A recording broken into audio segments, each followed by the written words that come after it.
Mari kita tunduk kepala, kita sama-sama berdoa.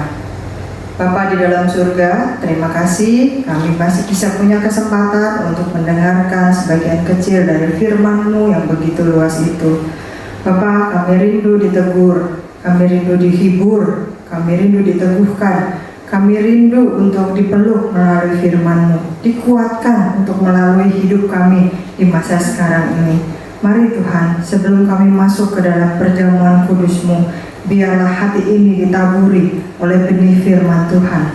Karena kami tahu Tuhan, hanya benih firman-Mu lah yang bisa membuat kami tetap tegak berdiri, menjalani hidup kami selama kami di dalam dunia ini. Hanya di dalam nama Yesus, kami berdoa dan menyerahkan semuanya ke dalam tangan-Mu. Yang percaya bersama kita katakan, amin. Salam sejahtera Bapak Ibu Saudara, senang sekali bisa bertemu kembali dengan Bapak Ibu Saudara, keluarga besar YB Alberta yang saya kasihi. Tak terasa kita sudah masuk di bulan Juli tahun 2021, sudah bulan yang ke-7 ya Bapak Ibu Saudara. Kita sudah masuk di minggu pertama dan kembali kita akan mengikuti sakramen perjamuan kudus, perjamuannya Tuhan. Nah, Bapak Ibu, kita masih berada di dalam masa pandemi COVID-19 seperti sekarang ini. Nah, kita melihat bagaimana cepatnya virus yang kedua ini menyebar, virus yang terus-menerus bermutasi di sekitar kita. Penularannya semakin cepat, penyebarannya semakin cepat. Orang-orang yang mungkin tadinya bersepeda bersama kita, orang-orang yang mungkin tadinya meeting bersama kita, orang-orang yang tadinya duduk di kantor di sebelah kita, orang-orang yang mungkin tadinya tinggal tetangga dengan kita, saudara-saudara kita, orang yang kita kasihi, yang tadinya kita pikir mereka sehat-sehat, mereka masih muda, mereka rajin olahraga, mereka menjaga makanan mereka dengan makanan sehat. Tiba-tiba dengan second wave ini atau gelombang yang kedua ini, varian Delta, kita mendengar bagaimana mereka tertular, mereka terjangkit, dan kemudian menjadi sedemikian parahnya sehingga kita lebih banyak mendengar orang-orang yang kita kasihi, orang-orang yang kita kenal, orang-orang yang tidak kita duga meninggal begitu saja karena pandemi COVID-19 ini. Nah, Bapak Ibu Saudara, ketika kita sedang merasa sedih, kita merasa kehilangan baik dengan keluarga, kerabat, kakak, adik, suami, istri, orang tua, teman, sahabat kita mungkin. Nah, kita akan mengingat hal-hal terakhir yang mereka lakukan. Kita mengingat perkataan-perkataan mereka yang terakhir. Kita mengingat kebiasaan-kebiasaan mereka ketika mereka sudah tidak ada. Sebentar lagi kita akan masuk ke dalam perjamuan kudusnya Tuhan. Kita ingin mengingat bagaimana perkataan-perkataan Tuhan Yesus Kristus sebelum mati di kayu salib. Mari kita lihat 7 perkataan terakhir Tuhan Yesus di atas kayu salib. Yuk kita buka Markus 15 ayat yang ke-37 sampai 38. Markus 15 ayat 37 sampai 38. Saya akan membacakannya bagi kita semua. Markus 15 ayat 37 sampai 38. Bapak Ibu bisa mengikuti dari Alkitab masing-masing. Markus 15 ayat 37 sampai 38. Lalu berserulah Yesus dengan suara nyaring dan menyerahkan nyawanya. Ketika itu tabir bait suci terbelah 2 dari atas sampai ke bawah. Perkataan Yesus yang pertama dari 7 perkataan terakhir di kayu salib adalah mengampuni kesalahan orang lain. Yuk kita lihat lagi. Lukas 23 ayat yang ke-34. Lukas 23 ayat yang ke-34. Lukas 23 ayat yang ke-34. Yesus berkata, "Ya Bapa, ampunilah mereka sebab mereka tidak tahu apa yang mereka perbuat." Dan mereka membuang undi untuk pakaiannya. Nah, perkataan dalam bahasa Inggrisnya adalah forgive, berasal dari kata give atau memberi, dan pardon dari kata donam atau hadiah dalam bahasa Inggrisnya. Dalam bahasa Ibrani digunakan kata nasa, artinya adalah mengangkat, memikul, memaafkan, mengampuni, membawa pergi, meletakkan, mengambil, menyingkirkan, dan sejenisnya. Artinya apa sih mengampuni? Mengampuni adalah menerima orang lain sebagaimana adanya, dengan segala kejelekannya, kelemahannya, kekurangannya. Mengampuni artinya kita tidak ada lagi dendam, tidak ada lagi ganjalan, tidak ada lagi luka hati, kepahitan, dan seterusnya. Mengampuni artinya kita tidak lagi menyimpan kesalahan orang lain di dalam hati kita. Sekarang Yesus juga berpesan, perkataan terakhirnya kepada kita adalah ampunilah mereka. Untuk apa? Kenapa Yesus menyuruh kita untuk mengampuni? Karena Yesus sudah memberikan contoh.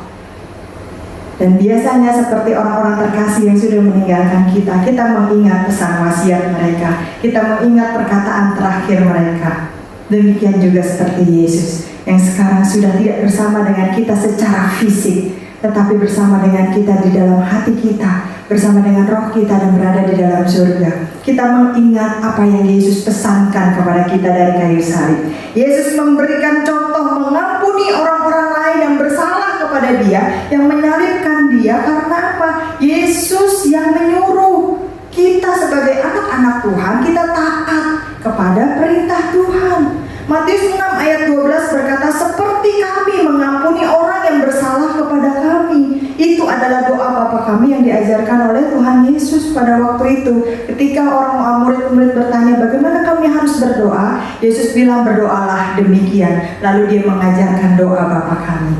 Lukas 17 ayat yang keempat, di sana dikatakan kita harus mengampuni 7 kali sehari plus menyesal 7 kali ampuni. Bukan berarti ketika kita harus mengampuni orang dihitungin 1, 2, 3, 4, 5 sampai 7. Tetapi artinya apa? Terus menerus, tidak perhitungan, tidak lagi ada dendam, tapi terus menerus dilakukan. Matius 18 ayat 21 sampai 22 dikatakan, berapa kali kami harus mengampuni saudara yang bersalah kepada kami? 70 kali 7 kali.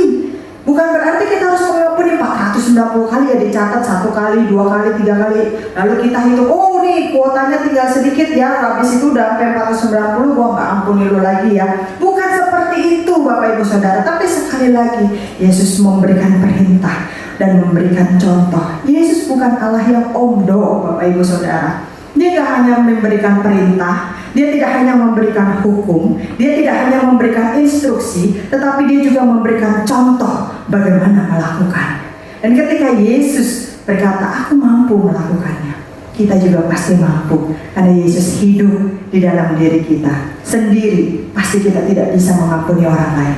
Bersama Yesus pasti kita bisa, karena Yesus yang memampukan kita. Lihat kejadian Yusuf di dalam Kejadian 50 ayat 15 sampai yang ke-20. Bagaimana selama 17 tahun saudara-saudaranya membuat Yusuf hidupnya tersiksa. Yusuf yang tadinya adalah anak kesayangan dari Yakub papanya, karena lahir dari perempuan yang sangat amat dicintainya. Yakub bersedia bekerja bertahun-tahun hanya untuk mendapatkan Rahel, perempuan yang dicintainya.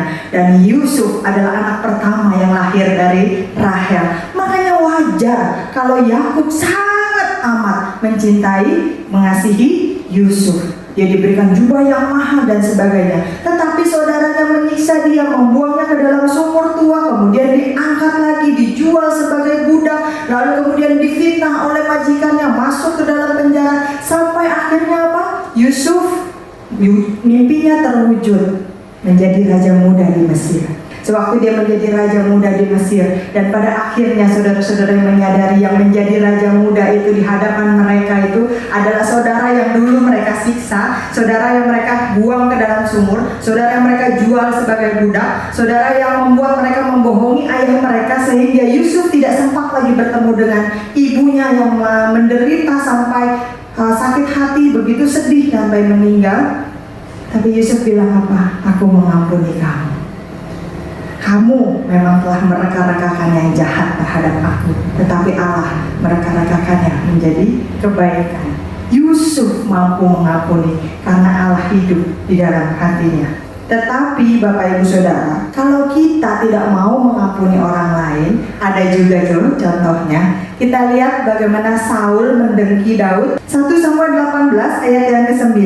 Sejak hari itu maka Saul selalu mendengki Daud. Nah, kalau kita tidak mengampuni orang, kita selalu dendam, kita selalu dengki, kita selalu sakit hati, memelihara kepahitan kita, maka hubungan dengan orang lain menjadi rusak. Bukan hanya dengan orang yang bersalah atau orang yang kita anggap bersalah terhadap kita, tetapi kita juga membawa kebencian itu, sakit hati itu, kepahitan itu kepada orang-orang lainnya di sekitar kita. Dimanapun kita hadir, atmosfernya menjadi tidak enak. Dan terlebih daripada itu, kebencian merusak hubungan kita dengan Tuhan, otomatis menghilangkan berkat Tuhan di dalam hidup kita.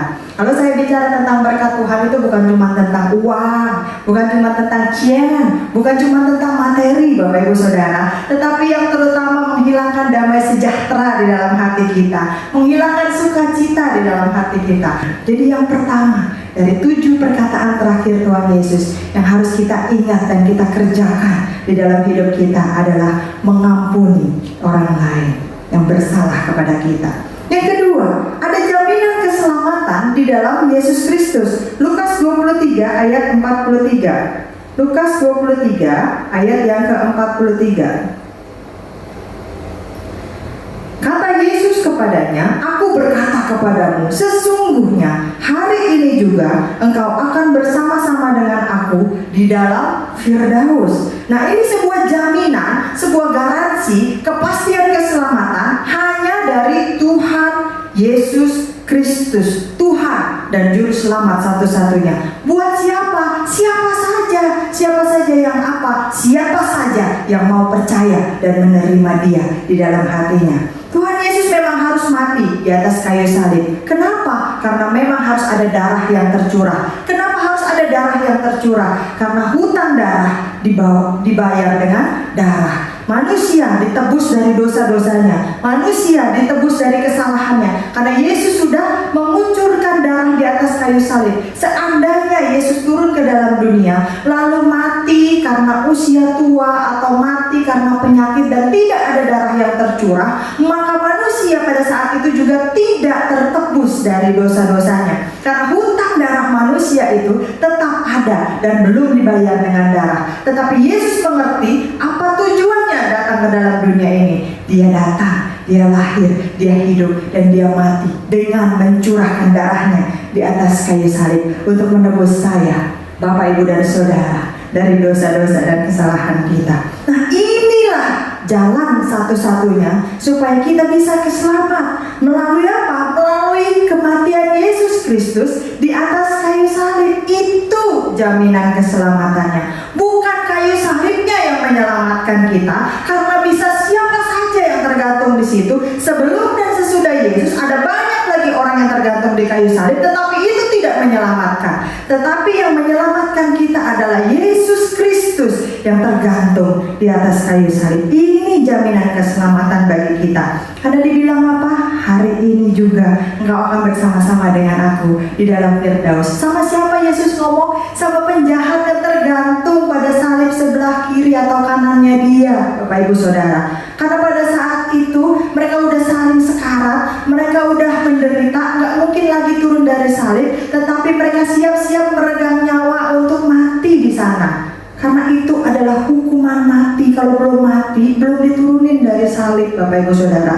Orang itu tidak sempat diinjili, orang itu tidak sempat dibaptis, orang itu tidak sempat beribadah. Tetapi pada saat itu, ketika dia menerima Yesus Kristus sebagai Tuhan dan Juru Selamat, saat itu juga dia diselamatkan oleh Yesus. Dan keselamatan dari Yesus ini bukan garansi kosong, bukan hanya JJP, janji-janji palsu, bukan hanya kiasan atau semu, bukan hanya angin surga, tetapi jaminan keselamatan yang pasti, bukan palsu, bukan omong kosong. Yohanes 14 ayat yang ke-6, kita lihat. Yohanes 14 ayat yang ke-6.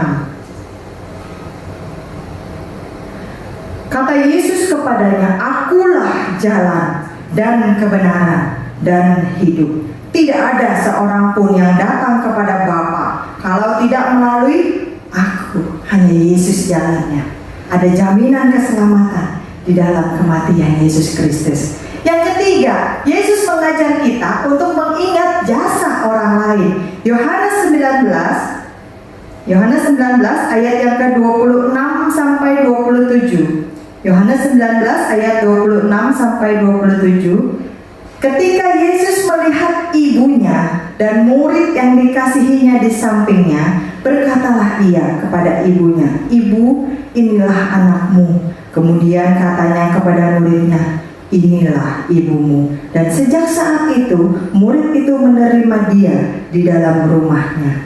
Yesus gak lupa loh sama ibunya. Walaupun dia tergantung, meregang nyawa, menderita, sekarang ketika dia lihat ke bawah, ada Maria, ibunya, yang telah mengandung dan membesarkan dia. Yesus gak songong, Bapak Ibu Saudara. Dia tahu dia adalah Tuhan yang menjadi manusia. Dia melalui rahim Maria melahirkannya. Tapi dia gak lupa bagaimana Maria pada waktu itu lagi hamil tua, harus naik keledai, kecekluk pulang ke Bethlehem.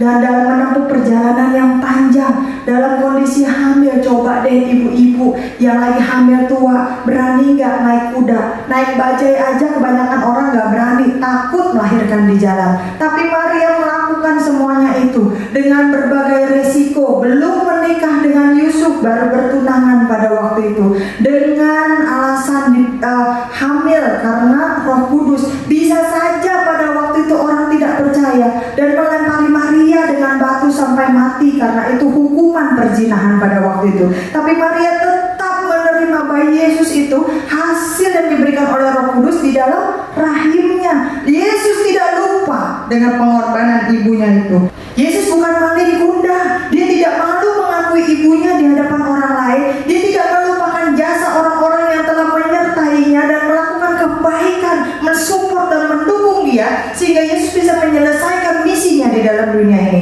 Bahkan sampai di kayu salib sekalipun, Yesus tetap sayang, menghargai, memperhatikan Maria sebagai ibunya. Buktinya apa? Dia titipkan ibunya kepada muridnya yang lain.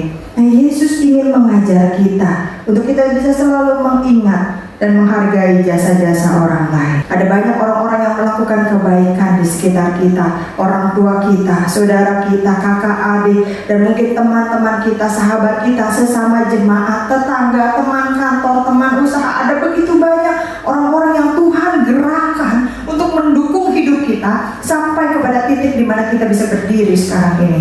Yesus mengajar kita, jangan lupakan kebaikan orang lain di sekitar kita, terutama di dalam komunitas gereja kita. Makanya ada istilah di dalam gereja kita, gerejaku, keluargaku. Keluargaku, gerejaku. Di dalam keluarga, satu orang bersedih, satu keluarga merasa susah. Satu orang sakit, satu keluarga ikut menderita. Itulah komunitas kita. Yesus mengajar kita, jangan jadi orang Kristen yang bongkam sia. Ingat jasa orang lain. Yang keempat, apa yang Yesus ajarkan di dalam hidup kita? Berat loh kalau hidup tanpa Tuhan. Yesus melalui 7 perkataan terakhirnya di kayu salib mengajar kita bahwa kita tidak bisa hidup tanpa Tuhan. Berat hidup tanpa Tuhan. Yuk kita lihat Matius 27 ayat yang ke-46. Matius 27 ayat yang ke-46.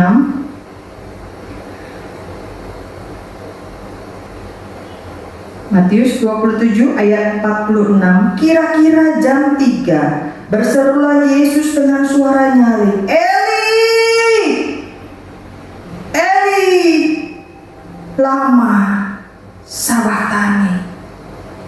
Artinya, Allahku, Allahku, mengapa Engkau meninggalkan aku? Bapak Ibu Saudara, Yesus menanggung dosa seluruh umat manusia. Dosa kita yang menyebabkan Yesus ditinggalkan Allah. Dosa kita yang membuat Yesus begitu ketakutan, gelisah, sepi, merasa sendiri, dan tidak ada damai sejahtera sama sekali. Di dalam Roma 3 ayat yang ke-23 berkata, karena semua orang telah berbuat dosa. Roma 6 ayat 23 berkata, upah dosa ialah maut. Yesus memperlihatkan kepada kita, tanpa Allah, hidup hanya bersama dengan dosa, maka kita akan sengsara. Yesus mengerti hal itu karena dia pernah menjadi manusia. Dia menunjukkan kepada kita betapa sengsaranya ketika hidup tanpa Allah.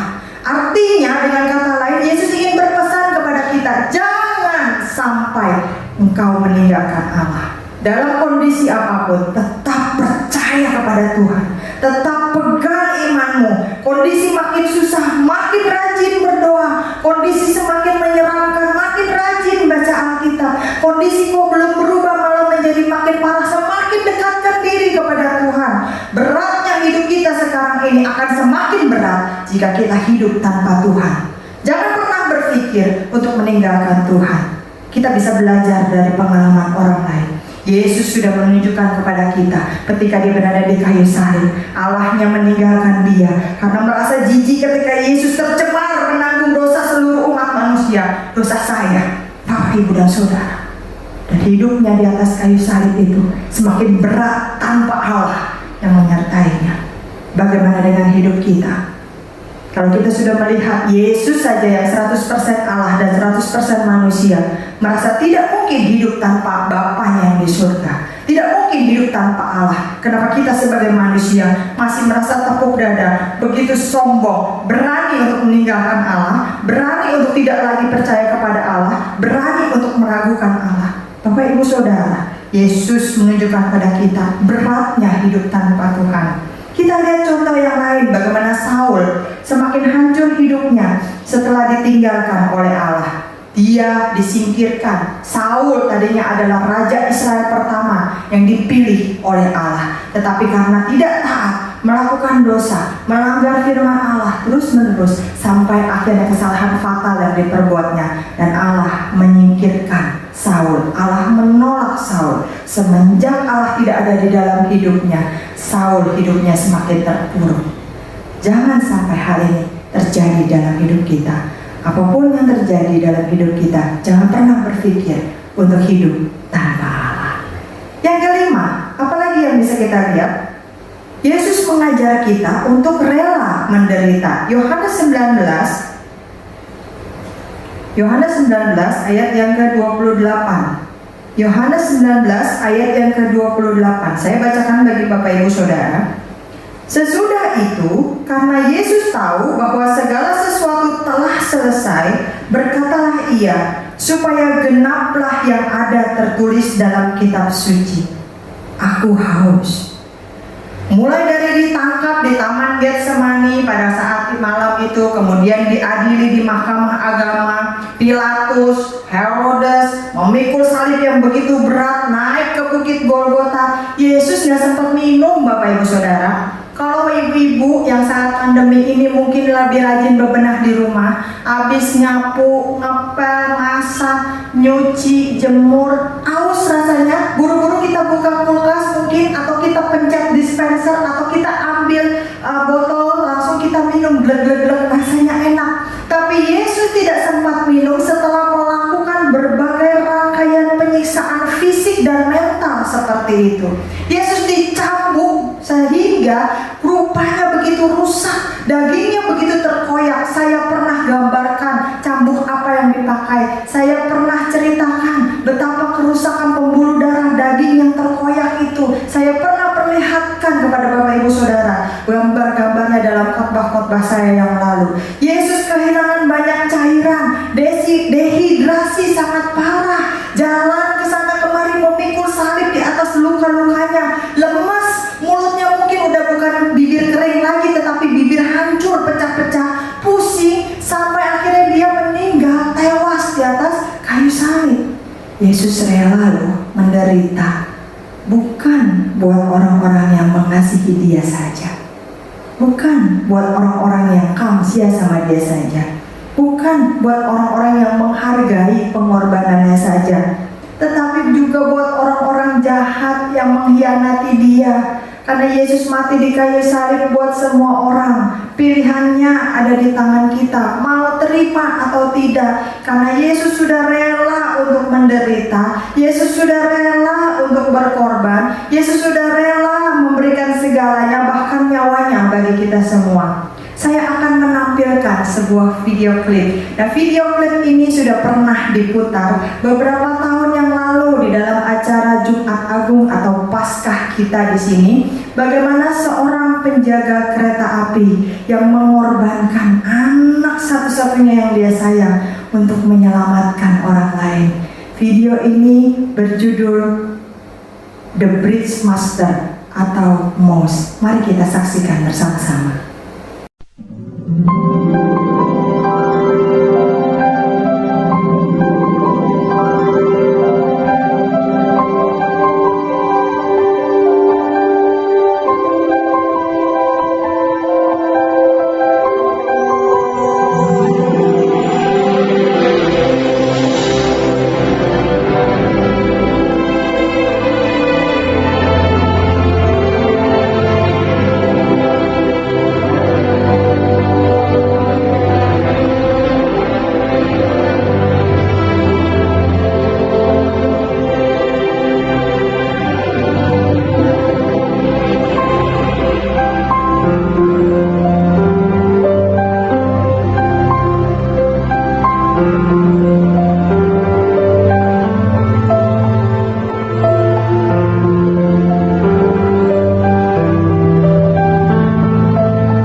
Bapak Ibu Saudara, bagaimana dengan video yang tadi kita saksikan? Begitu mengharukan, bukan? Film ini berdasarkan kisah nyata seorang pria bernama John Griffith. Pada tahun 1937, ia bekerja sebagai pengontrol dari jembatan kereta api besar di seberang Sungai Mississippi. Setiap hari pada waktu yang sudah dijadwalkan, jembatan besar akan terangkat sehingga kapal-kapal bisa lewat di bawahnya. Dan kemudian pada waktu yang sudah dijadwalkan juga, John akan kembali menurunkan jembatan tersebut sehingga kereta api yang mengangkut penumpang dan barang bisa kembali melewati di atas jembatan dan menyeberangi sungai tersebut. Nah, Bapak Ibu Saudara, kalau bisa kita bayangkan, hidup kita mirip dengan penumpang kereta ekspres Memphis. Kita sibuk dan tenggelam dalam rutinitas sehari-hari kita. Mungkin juga bergulat dengan pergumulan hidup dalam pekerjaan dan masalah hidup kita. Kereta ekspres Memphis telah menjadi dunia kita dan kita hidup dari hari ke hari, melupakan apa yang telah Tuhan Yesus berikan bagi kita. melupakan apa yang telah dia rela menderita bagi kita. Sekitar 2000 tahun yang lalu dia mati di atas kayu salib. Allah memberikan anaknya yang tunggal untuk menebus saya, Bapak Ibu dan Saudara, dari dosa-dosa kita. Adakah kita mau melihat pengorbanannya dan menghargai pengorbanan Kristus yang telah rela menderita untuk menyelamatkan kita dari dosa? Gak sempat minum, Bapak Ibu Saudara, minum aja gak sempat, sampai wafat di atas kayu salib. Yang keenam, Bapak Ibu Saudara, apa yang Yesus ajarkan bagi kita? Menyelesaikan tugas dengan tuntas. Yuk kita lihat Yohanes 19 ayat yang ke-30. Yohanes 19 ayat yang ke-30. Sesudah Yesus meminum anggur asam itu, berkatalah ia, sudah selesai. Lalu ia menundukkan kepalanya dan menyerahkan nyawanya.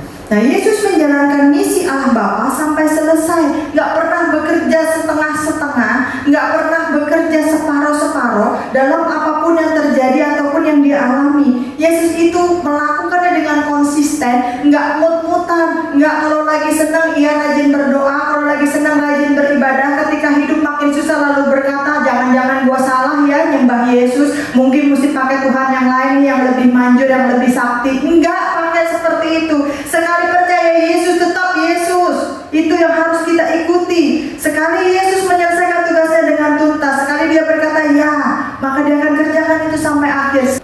Ayo Bapak Ibu Saudara, bekerjalah selagi hari masih siang. Mari selesaikan tugas selagi nafas masih di kandung badan. Kita tiru apa yang dilakukan Yesus. Walaupun susah, walaupun sulit, walaupun kelihatannya tidak mungkin, walaupun penuh penderitaan, tapi kita selesaikan tugas dengan tuntas. Kita lakukan dengan konsisten, tidak mut-mutan, terutama soal iman percaya kita kepada Tuhan. Kalau kita sudah memilih, kita sudah menerima Tuhan Yesus sebagai Tuhan dan Juru Selamat satu-satunya di dalam hidup kita, jangan pernah ragukan itu. Kalau Tuhan sudah memberikan kita satu pelayanan, terus kerjakan itu bagaimanapun kondisinya, dengan segala yang apa yang kita bisa. Tuhan pasti memperlengkapi. Tuhan tidak pernah memberikan kita satu tugas tanpa memperlengkapi kita untuk dengan kemampuan untuk menyelesaikannya. Tiru seperti Yesus, menyelesaikan tugas sampai tuntas. Yang terakhir, Bapak Ibu Saudara, kembali kepada Bapa. Kita lihat perkataan yang terakhir, Lukas 23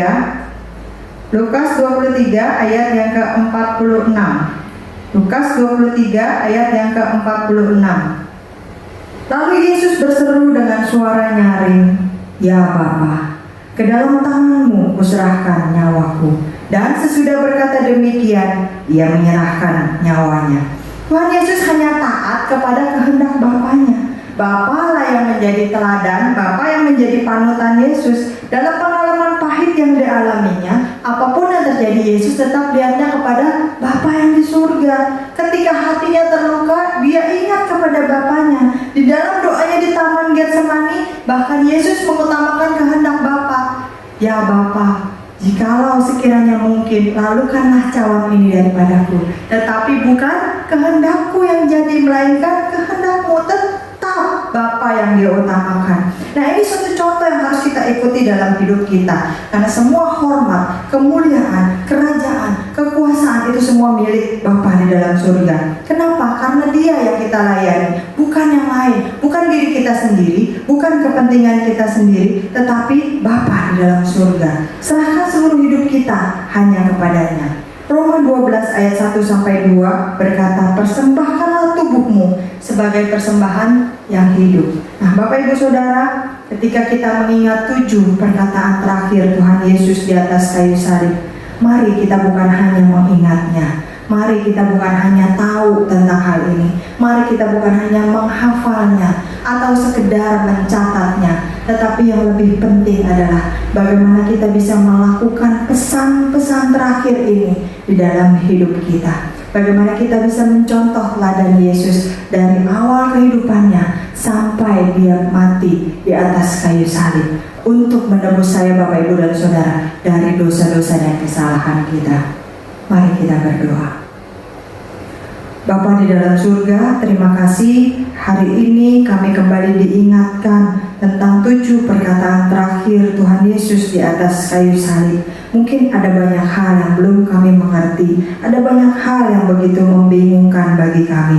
Tapi kami percaya, ketika walaupun hamba-Mu sudah berhenti berbicara, tetapi Roh Kudus tetap mengajar kami, Roh Kudus tetap membimbing kami, memberikan penjelasan, memberikan pewahyuan bagi kami, mengajar kami mengerti bagian-bagian yang belum kami pahami, dan memperlengkapi kami untuk bisa melakukan apa yang sudah diajarkan kepada kami. Bapa di dalam surga, terima kasih kami masih punya kesempatan untuk masuk ke dalam sakramen perjamuan kudus-Mu, bisa duduk semeja dan sehidangan dengan Tuhan Yesus Kristus, Sang Kepala Gereja yang agung. Biarlah roti dan anggur ini yang melambangkan tubuh dan darah Kristus sungguh-sungguh menyatu di dalam hidup kami, sehingga setiap firman yang kami dengar tidak hanya berlalu begitu saja, tetapi bisa memperkuat hidup kami, meneguhkan kami, membuat kami tetap konsisten menjaga iman kami sebagai anak-anak Tuhan. Hanya di dalam nama Yesus kami menyerahkan semuanya ke dalam tangan-Mu. Amin.